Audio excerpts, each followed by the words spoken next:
السلام علیکم۔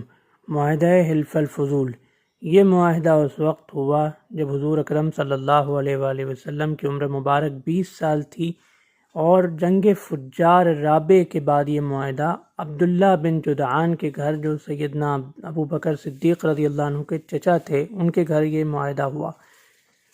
اس معاہدے کا تفصیلی ذکر تاریخ طبری، سیرت ابن ہشام اور دلائل النبوہ میں بھی موجود ہے۔ معاہدہ حلف الفضول کی اصل وجہ یہ بنی کہ جنگ فجار ہی کے دنوں میں یمن سے عاص بن وائل الزبیدی نامی ایک تاجر مکہ مکرمہ میں تجارت کی غرض سے آئے۔ ان کا مال لوٹ لیا گیا اور انہیں ڈرایا دھمکایا گیا، لیکن کسی نے بھی ان کی مدد نہیں کی۔ جنگ فجار جب ختم ہو گئی، جس کے سالار اعلیٰ حرب بن امیہ، اور اس جنگ میں بنی ہاشم، بنی مطلب، بنی اسد، بنی زہرہ اور بنی تیم شامل تھے، بنی امیہ بھی شامل تھے، اور ان کا مقابلہ حوازن اور قیس اعلان سے تھا۔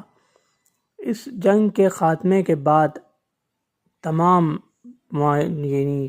قبائل عبداللہ بن جدعان کے گھر جمع ہوئے، اور یہ معاہدہ کیا گیا کہ کوئی بھی جو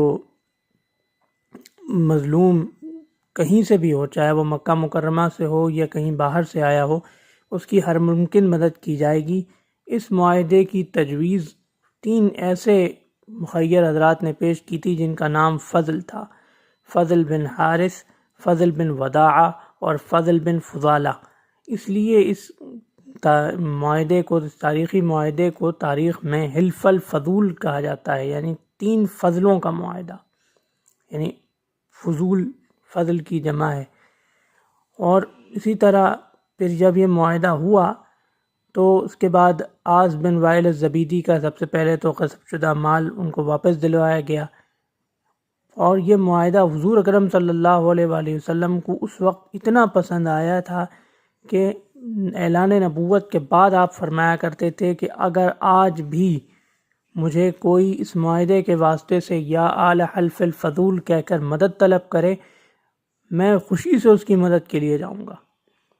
یہ معاہدہ حضور اکرم صلی اللہ علیہ وآلہ وسلم کو بہت پسند تھا، اور یہ معاہدہ پہلا انسانی حقوق کا معاہدہ بھی تصور کیا جاتا ہے، کیونکہ اس میں مظلوم کی مدد کا تذکرہ ہے۔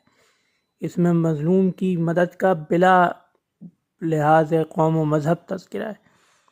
اس میں یعنی ظالم کو سزا دینے کا بھی تذکرہ ہے کہ اگر مظلوم، یعنی صرف مظلوم کی مدد پر اکتفا نہیں ہے، بلکہ ظالم کو سزا دینے کا بھی اس میں ذکر ہے۔ کوئی بھی ظالم کہیں کا بھی ہو، یعنی اگر کسی بیرونی پر کسی مکی نے ظلم کیا، تب بھی ہم ظالم کو سزا دیں گے اور اس مظلوم کی حمایت کریں گے، اس مظلوم کی مدد کریں گے۔ تو یہ تھا واقعہ حلف الفضول، معاہدہ حلف الفضول کا تفصیلی واقعہ۔ اللہ حافظ۔